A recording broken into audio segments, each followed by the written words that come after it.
And now, Dr. Hajj Ataş from Korkut University is going to talk about the political usage of Imaratul Hajj during the Umayyad time. It's a very nice coincidence that our next speaker is also named Hajj. Hajj means pilgrim in English, so from the very first day, probably with your parents' love of Hajj respected on your name. People are asking me and I'm saying that I'm Hajj from birth. It's not, I haven't been honored with the duty of Hajj yet, but hopefully I will one day.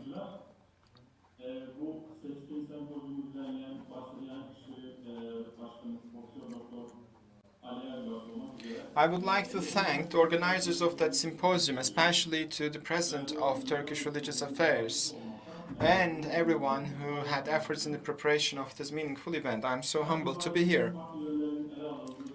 In this symposium, many different aspects of Hajj has been taken into account.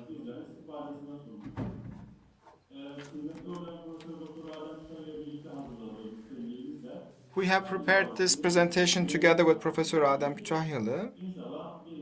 Tutar, and I'm hoping that we will be able to contribute to this significant symposium with our study.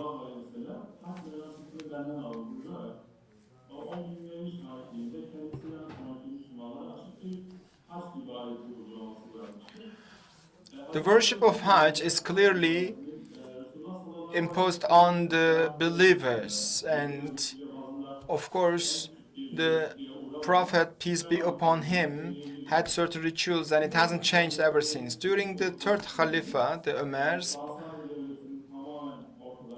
and since the Sassanid state has been eliminated altogether, Iran and Iraq are included in the Islamic territory, and Syria and Egypt has been taken from Byzantine and have been included to Islamic land. And after this conquers, and Sassanids and Umayyads turned into Islam, and Hajj worship started to be performed by quite crowded groups. Even back in those years, the pilgrims in 10,000s of numbers were quite a challenging task to be transported from their homes to Hajj and back their homes. Muslims were increasing in numbers, and they were coming from different cultures, backgrounds, and seeking color, and that the Imaratul Hajj become a very difficult job. As you know, we can talk about two main tasks of Imaratul Hajj. The first one is being the imam of pilgrims, to help them to perform their duties, and also to be the head of that authority, that organization, so people can perform their duties safe and sound. Caliphs usually do that on their own capacity, or they delegate that task to the most trusted people in their surrounding. Until Hazrat Ali radiallahu anh time, this task has been done by the Imaratul Hajj according to orders and procedures of Prophet Muhammad, peace be upon him. But Muawiya did not recognize the caliphate of Ali radiallahu anh, and then it affected negatively the organization of Hajj and procedures with regard to that worship. And of course, political situation was against Ali radiallahu anh, and then the territory has been controlled by Muawiyah, and Mecca has been also occupied by Yazid with 3,000 horse riders.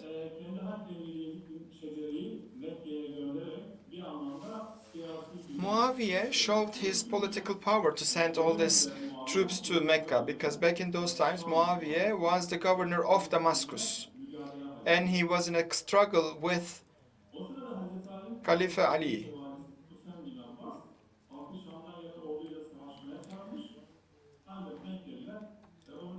the locals of Mecca did not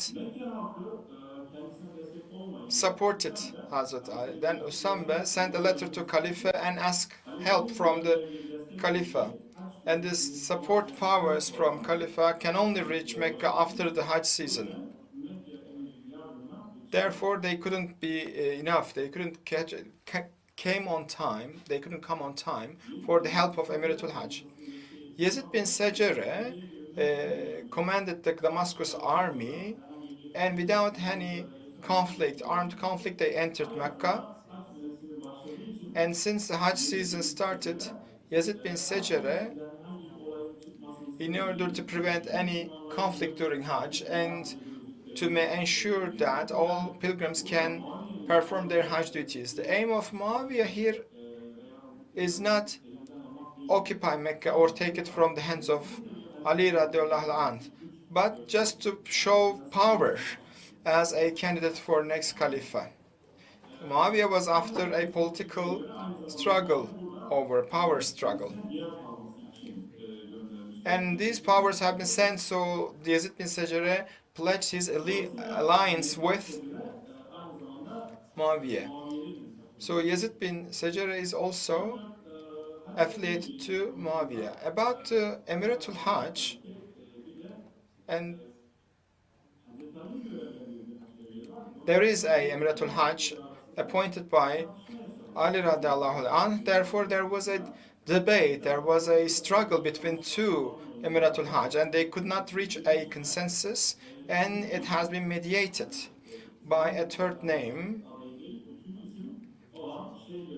Sheikh Osman has been appointed as an alternative name to perform the duties of Emiratul Hajj.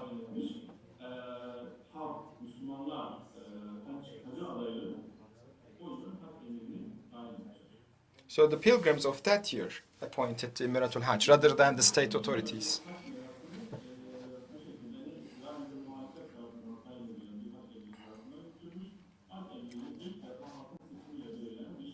So that was the first time the people selected their Emiratul Hajj.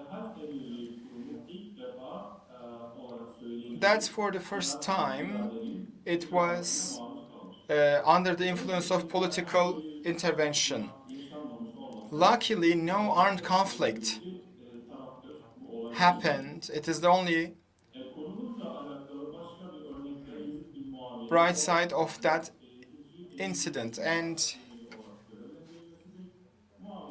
Muawiyah, in Hijri 51st year, he tried to make his son the Khalifa. He has appointed him as being the heir, and by appointing this task to his son, showing that his son is ready religiously and administratively to take the throne, to take the Caliphate. Muawiyah wanted to guarantee his son's route to the Caliphate, and he actually used the Emiratul Hajj position as a tool for that. Another example from the political use of Emiratul Hajj is during the Yazid time. As you know, Yazid time was an intensive period in terms of the oppositions. At that year, 3 Emiratul Hajj were in position. The first one is appointed by Khalifa Yazid, the Emiratul Walid from Umayyad. The second one is Najd bin Amir, which is a self-declared caliphate, and the third one is from Hijaz, again self-declared Caliph Abdullah bin Hajj. So Abdullah bin Zubair was already in control of Mecca back in those times. Muslims were under the control of the 3 Emiratul Hajj, the one with Mecca, the one with the Harijis, and the third one is Ibn Zulair. So 3 Emirul Hajj were there, therefore the pilgrims were divided into 3 groups, and they performed their Hajj duties, which was against the unifying spirit of Hajj. That season was under the shadow of politics.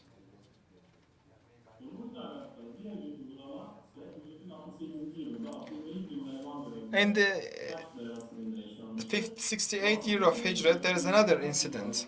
In that year, again, 4 different groups were identified. So there were 4 Emirul Hajj were there, which is again against the unifying spirit of Hajj. Mumarram bin Hanafiya, he was the representative of Shia. The second one was Ibn Zubayr, and he was the Khalifat of Hijaz. The third one is Nejda al-Haruni, representing Harijis. And the fourth one was Umayyad, Emiratul Hajj. So there were 4 groups leading their own supporters during the Hajj organization or the rituals. They have completed their tasks separately. According to the resources, it was again a lucky season that there were no incidents, conflict, or fight against this group. But again, that was a disruption to unifying spirit of Hajj, and Hajj Emiratul Hajj is again were overshadowed by the political aspirations. Another unpleasant example is from the 72nd year of Hijrat. It is a actually black spot on the history of Islam. Abdul Malik bin Mayram from Umayyad Caliphate was in control of Mecca for 11 years, and he was the cause of being very, in order to stop the Ibn Zubayr movement, he appointed Yusuf bin Hajj as the army commander.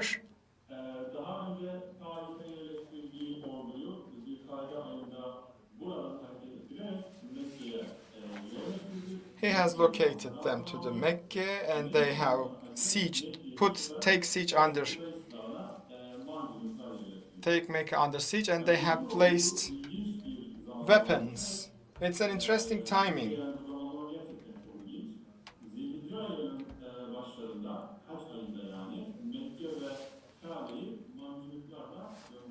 And they started to attack Mecca with slingshots.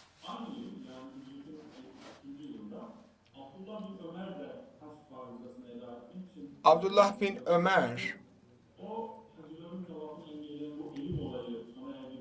in order to stop that incident, stopping pilgrims to circumambulate around Mecca, and he has been warned and asked to show respect until they could stop their pilgrimage. A messenger has been sent.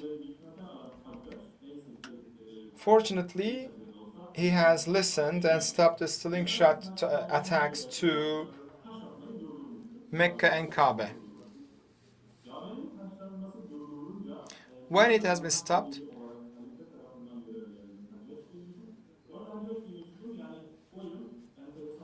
interesting enough, Hajj bin Yusuf has been appointed as the Emiratul Hajj as well, Emirul Hajj. So he is an Emirul Hajj, and also he is attacking Kaaba with slingshots. It's an interesting time. Ibn Zubayr is a self-declared Khalifa, and he is trying to lead his supporters during Hajj duties. So that siege during that, and the siege has been stopped for a short time, but it has always been a black mark in the history of Islam. So, since 2 parties are in war and also they're hajjing, the Ibn Zubayr supporters were not able to waqfa in Arafat. Probably the soldiers were there. And the Abdes supporters could not do their circumambulations and sa'i because Ibn Zubayr has powers over there. So both parties couldn't actually conduct their rituals of Hajj, and Ibn Zubayr and Hajjaj bin Yusuf could not actually perform their Hajj duties as well. And once this Hajj season is over, the powers sieged Mecca, and Zubayr has been neutralized. As soon as the Hajj duties have been completed, outsider pilgrims, as soon as they conquer Mecca, they started attacking. Hajjaj, Harba, and Ibn Zubayr have been neutralized. So once again, at the time of Emevi, the Emiratul Hajj has been shot down by the swords, by the slingshots, unfortunately.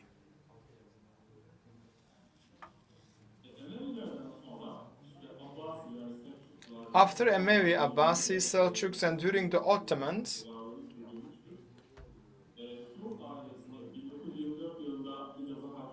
and when Saud family got control of Hijaz in 1924, that caliphate has been over. After that time, the necessary ministries of Islamic countries started to implement certain duties and organizations. Today, Turkish Religious Affairs Presidency and the Hajj and Umrah Services Directorate General are working in accordance with the Emiratul Hajj mission ordered by Muhammad, peace be upon him. And with the activities, that group has been organized from Turkey to make sure that they can perform their duties properly, and they are also guiding other countries in that sense. As our president has, our chair has mentioned, Turkish Religious Affairs Presidency is rivaled only by itself. So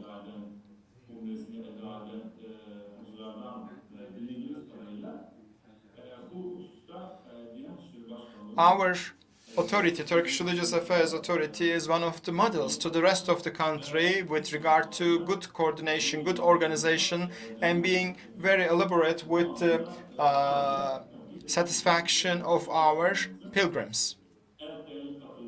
Thank you, distinguished participants. That's all from my side. Thank you very much for your attention.